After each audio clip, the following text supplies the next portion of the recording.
They say blood is thicker than water, but in the Bennett family, blood was just currency. Imagine waking up to find your suitcases packed, not for vacation, but for disposal. Maya Bennett, 22 years old, didn't know she was royalty. She didn't know her veins held the power of legends. All she knew was that her own sisters had just sold her to the most brutal pack in the West for $45,000 and a pickup truck. But fate has a dark sense of humor. Because the man coming to claim her isn't just any alpha. He's her destined mate. And he's about to burn everything down to save her. Act 1. The betrayal. The Bennett apartment in the outskirts of Ashford always reeked of cigarettes and cheap vanilla candles. It was a Friday night in November when Maya, small and exhausted, was scrubbing wine stains from the carpet.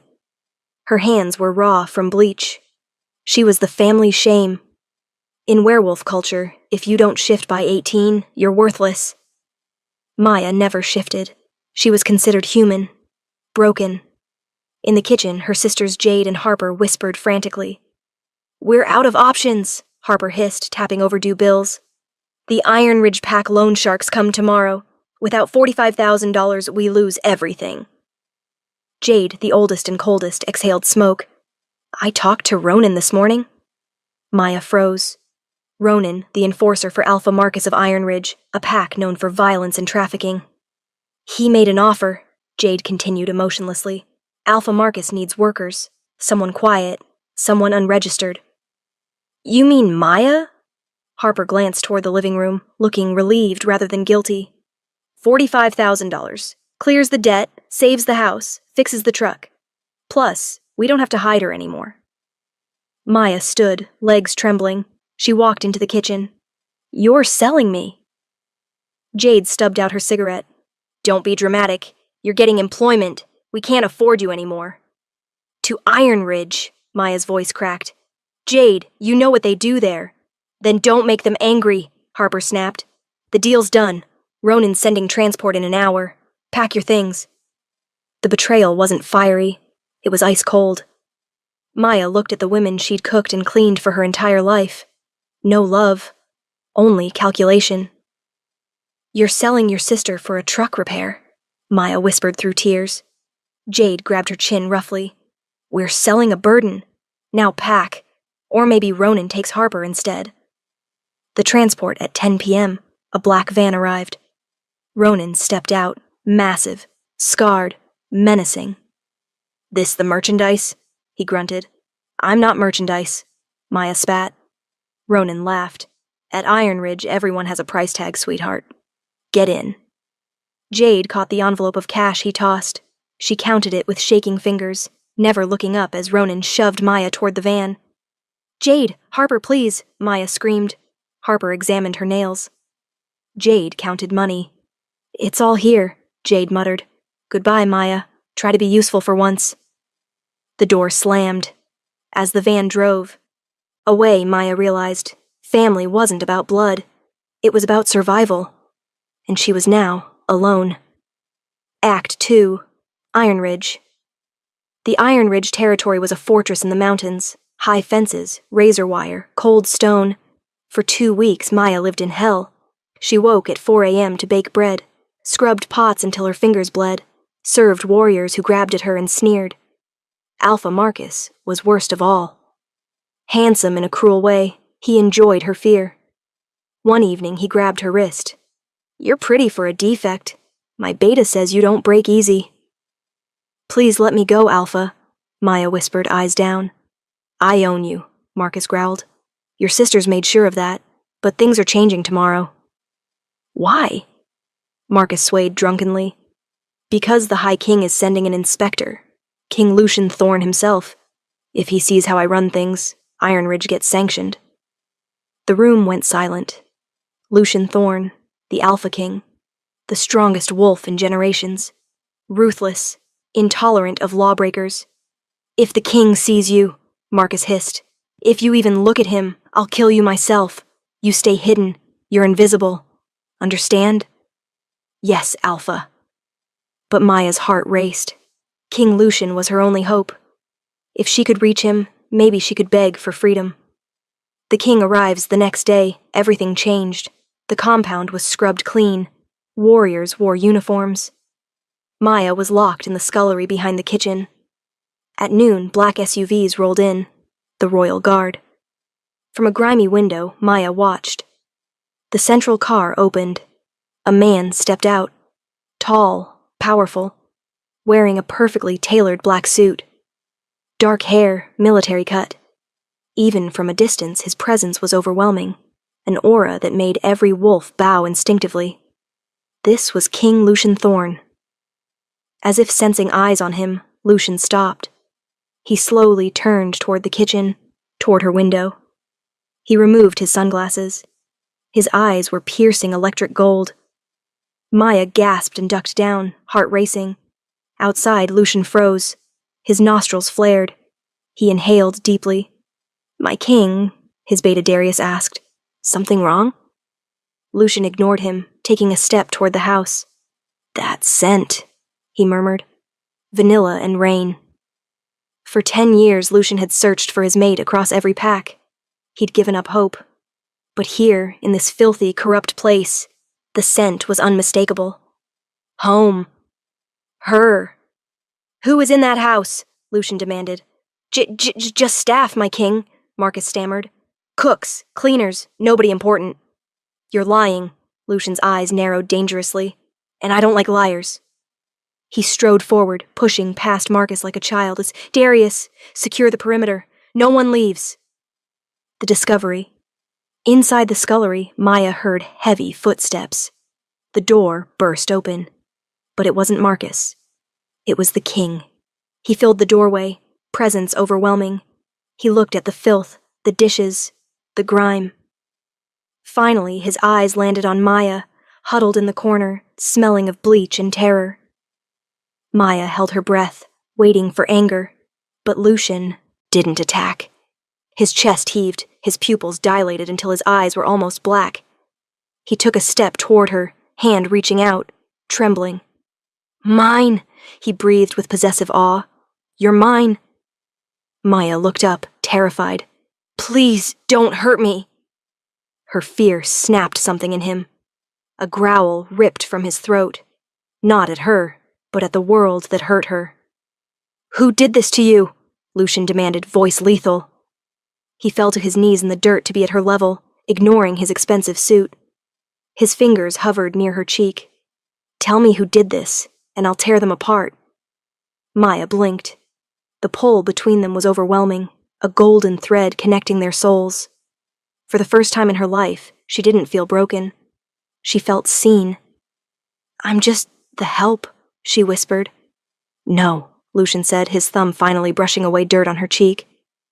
The spark between them made them both gasp. "You're not the help. You're the queen." Act 3. The escape. Lucien remained kneeling. "Let me get you out of here." "I can't go," Maya trembled. "I belong to them. My sisters signed a contract. If I leave, they'll hurt my family." "He paid for you?" Lucien's voice turned deadly quiet. $45,000 for their debt. Lucien stood. The tenderness vanished, replaced by cold rage. "Darius," his beta rushed in. "My liege, get the car, and bring Alpha Marcus to me. Now." Minutes later, Marcus was shoved into the kitchen. He looked indignant until he saw Lucien's expression. "What is this?" "You bought a human being," Lucien cut him off. "Explain before I rip your throat out." Marcus laughed nervously. "She's not a person, she's a defect. Her family sold her labor rights legally. I have paperwork." Lucien pulled out a checkbook. He wrote furiously and let the check flutter to Marcus's feet. $1 million, Lucien said flatly. "That covers the debt, interest, and inconvenience. The girl comes with me. Now." Marcus stared at the money. Greed battled pride. But he wasn't stupid. "Fine, take the runt. She's useless anyway." Lucien moved faster than sight. His hand wrapped around Marcus's throat, lifting him off the ground. Marcus clawed helplessly, legs kicking. "Listen closely," Lucien whispered. "She is not a runt. She is my fated mate. If you ever speak her name again, I'll burn this entire territory to ash." He dropped Marcus, who crumpled, gasping. Lucian turned to Maya. The monster vanished. The gentleman returned. He extended his hand. "Come, Maya, let's go home."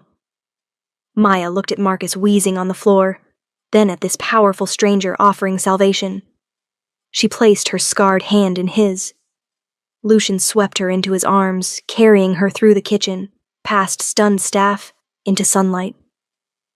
As they drove away in the convoy, Maya buried her face in his shirt. "I'm dirty. I'll ruin your suit." Lucian tightened his hold. "You could be covered in mud, and you'd still be the most precious thing I hold." Act 4, The Palace. The Obsidian Palace was massive, black stone, glass, and steel on a cliff overlooking the ocean. When they arrived, staff lined up to greet them. An older man, Reynolds, the royal steward, bowed. "Welcome home, Your Majesty." He bowed equally low to Maya. "And welcome, my lady." "Prepare the East Wing," Lucian ordered, "and call Dr. Chen. I want a full medical scan immediately." Maya was taken to a bathroom larger than her entire apartment. She bathed in a marble tub filled with jasmine-scented water, scrubbing until her skin was pink. When Dr. Chen examined her, the stern woman frowned deeply, checking Maya's neck glands. "You said you never shifted?" "No. My parents said I was born defective." Dr. Chen drew blood, analyzed it. Minutes later, her hand shook, reading the results. "Miss Bennett," Dr. Chen turned slowly. "Did your sisters give you daily vitamins or tonics?" "Yes, since I was little. Jade said I had weak immunity. It tasted bitter, like ash." The door opened. Lucian walked in, hair damp from showering. "How is she?" Dr. Chen removed her glasses, looking grave. "Sire, she isn't defective. She's been poisoned." Lucian went still. "Explain." "Her blood is saturated with wolfsbane and silver nitrate mixed with shadow root, a cocktail designed to keep a wolf dormant. If she's taken this for years, it's a miracle she's alive." Maya felt the room spin. "Poison? But Jade gave it to me for— It wasn't medicine," Lucian said, voice dropping to a terrifying growl. "It was a cage." "Why would they do this?" Maya whispered. "Because," Dr. Chen looked at the data again, "shadow root is only used on alphas. It would kill a normal wolf in days." She looked at Lucian, then Maya, eyes wide. The only reason she survived is because her wolf is incredibly powerful.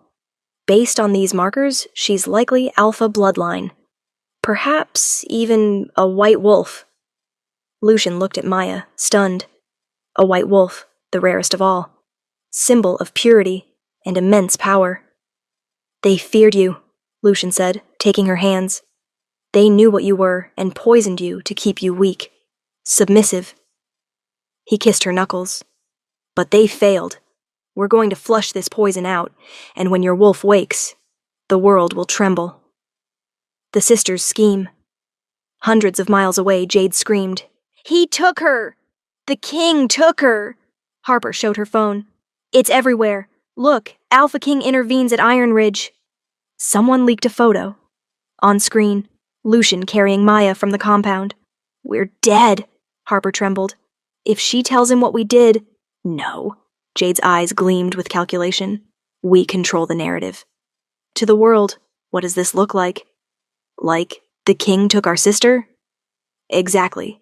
The king kidnapped our vulnerable, disabled sister. We didn't sell her. We sent her for medical treatment. Then he stole her." "You want to accuse the king of kidnapping?" "I want to go to the press." Jade smiled viciously. "Cry on camera. Beg for her return. The public will side with us. The king can't kill grieving family without looking like a tyrant. And we'll get a payout that makes $45,000 look like pocket change." Act 5, The Awakening. The detox was agony. For 3 days, Maya burned with fever, her body purging years of poison. Her veins glowed sickly black as toxins were expelled. Lucian never left. He held her hand, wiped her forehead, let her dig nails into his arm until he bled. "It hurts," Maya gasped back, arching.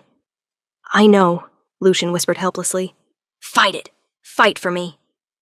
While Lucian fought for Maya's life, Lady Vanessa Thorne, daughter of the Southern Alpha, and a woman who'd spent years positioning herself as Lucian's queen, paced outside.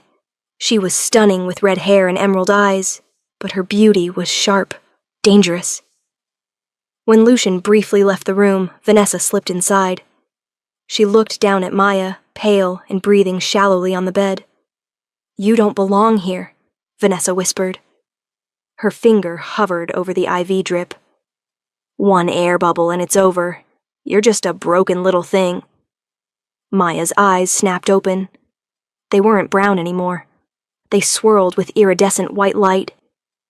Vanessa gasped, pulling back. A low growl emanated from Maya's chest. Not a whimper, but the rumble of a beast that had been chained in darkness for 10 years and just snapped its leash. Lucian stormed out of the bathroom. "Get away from her!" Vanessa fled, pale with humiliation. Maya sat up. The fever had broken. The scars on her hands were fading, knitting together. Her muscles hummed with vibrant energy. "She's here," Maya whispered, clutching her chest. "My wolf. Her name is Lyra." Lucian exhaled in relief. "Lyra. Beautiful." Maya stood, wobbling, then finding footing. The fog in her mind was gone, replaced by sharp, crystalline clarity. She remembered everything. The abuse, the betrayal. But she didn't feel sad. She felt furious. "Lucian," she said steadily, "where are my sisters? They're causing problems on every news channel. They're demanding a meeting, or they'll sue for human rights violations." Maya walked to the mirror. The woman staring back wasn't the runt of Ashford. Her eyes glowed gold. Her hair was lustrous. She looked like a queen. "They want a meeting?" Maya asked, a cold smile touching her lips, terrifyingly like Lucian's. "Yes." "Good," Maya said. "Invite them to the palace. Invite the press. Invite everyone." "Maya, you don't have to. I'm not hiding anymore," she cut him off. "They sold me for a truck, poisoned me to keep me a slave. I'm not going to hide. I'm going to end them." Act 6. The Reckoning. The great hall of Obsidian Palace was silent. Lucian sat on his throne, but the empty chair beside him drew every eye. The doors opened. Press entered first, then the grieving family, Jade and Harper in somber clothing, with Alpha Marcus as their protector. "King Lucian," Jade's voice trembled for cameras. "We demand our sister's release. You used power to steal a vulnerable girl. Give her back, and we'll drop charges." Lucian didn't move. "Captivity is a strong word, Miss Bennett. And the $45,000. Jade froze. "I don't know what. Then why did you poison me?" The voice cut through the room like a blade. From shadows behind the throne, Maya stepped forward. She was unrecognizable. Gone were the rags and grime. She wore a midnight blue gown, hair cascading in waves. But it was her presence that silenced everyone. She didn't look like a victim. She looked like a queen. Jade's jaw dropped. "Maya." "Hello, Jade," Maya said with chilling calm. "You look surprised to see me alive." "He's brainwashed her," Jade shrieked. "That's not my sister." "He set me free," Maya projected her voice. "Dr. Chen found shadow root in my blood. The poison you put in my tea every morning since I was 10. The poison that kept me small, stopped my shift." Murmurs rippled through the press. "Lies." Marcus stepped forward, face red. "This is a setup." "And you?" Maya turned golden eyes on Marcus. "You didn't buy a worker. You bought a sister." Lucian raised his hand. The massive screen behind the throne flickered to life. Bill of sale. Item, Maya Bennett. Unregistered Omega. Price, $45,000. Buyer, Alpha Marcus. Sellers, Jade Bennett, Harper Bennett. The room erupted in chaos. "The ink matches the pen in your purse, Jade," Lucian's beta announced. "And bank records show the money fixed a 2019 pickup truck. You sold your own blood for a truck repair." The disgust was palpable. Jade fell to her knees. "We were desperate," she sobbed. "Maya, please, we're family." Maya looked down at the woman who enslaved her. "My family?" She looked at Lucian, then back. "My family is standing beside me. You are just the people who sold me." "Guards," Lucian ordered. "Take them." Marcus pulled a detonator. No, I won't go down for this. Get down! Lucian screamed, shoving Maya behind him. Boom! Windows shattered. Smoke filled the hall. Ropes descended. Mercenaries hired by Marcus swung in. It's an ambush! Darius yelled. Marcus shifted into a massive brown wolf, lunging straight for Maya. Lucian intercepted him mid-air, shifting into a gargantuan black wolf. He slammed Marcus into marble, but 3 rebel wolves swarmed him. A mercenary circled toward Lucian's exposed flank. Maya saw her mate surrounded. Heat rose in her belly. Not fever, but white-hot instinct. Protect, mate. She closed her eyes and let go of her last thread of fear. A blinding white light exploded from her body.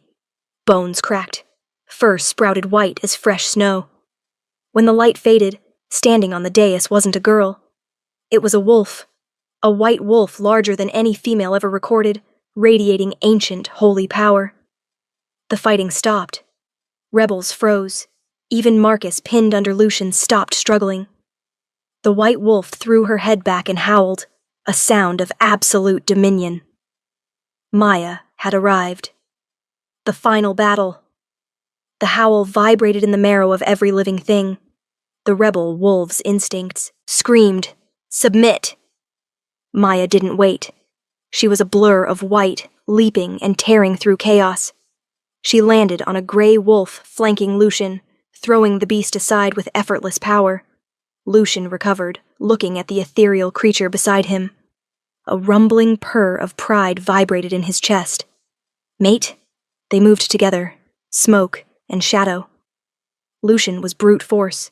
Maya was precision. Black and white fur decimated resistance. Marcus, seeing his mercenaries cowering, tried to run for a shattered window. But Maya was faster. She cut off his escape with a snarl exposing lethal fangs. Marcus skidded to a halt, whimpering. Lucian lunged, pinning Marcus by the throat. He looked at Maya, silently asking, "Kill or spare?" Maya approached, golden eyes burning. She placed a heavy paw on Marcus's chest. She didn't kill him. Instead, she let out a short, sharp bark. Submission. Marcus whined and went limp, baring his neck. The battle was over. Epilogue. 1 year later, the balcony of Obsidian Palace offered a perfect view of the sunset painting. The ocean in purple and fire. Maya leaned against the railing until strong arms wrapped around her waist. "You're thinking too loud," Lucian murmured, nuzzling her neck. "I'm thinking about the orphanage opening tomorrow," she admitted. "The first shelter for unregistered wolves. I want it perfect." "It will be," Lucian turned her to face him, "because you built it. You've changed this kingdom, Maya." Life had changed. With a white wolf on the throne, old prejudices were dying.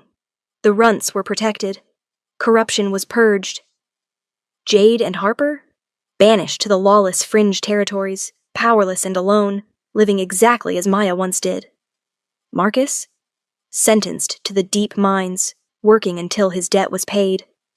Which would be never. "You know," Lucian said with a mischievous glint, "the council is asking about an heir. They think a little white wolf running around would boost morale." Maya laughed, winding her arms around his neck. "They can wait." "I don't know." Lucian pulled her hips flush against his. "I think they make a good point." Maya smiled, thinking back to the girl scrubbing carpets, believing she was worthless. She looked at the man who saw a queen when she was nothing but a servant. "Maybe," she whispered, pulling him down for a kiss. "But for now, I'd like to enjoy my freedom with my mate." Lucian growled playfully, lifting her into his arms as the sun dipped below the horizon, casting the palace in gold. They had walked through fire to find each other, and now they had the world at their feet. And that's the story of Maya and the Alpha King. From being sold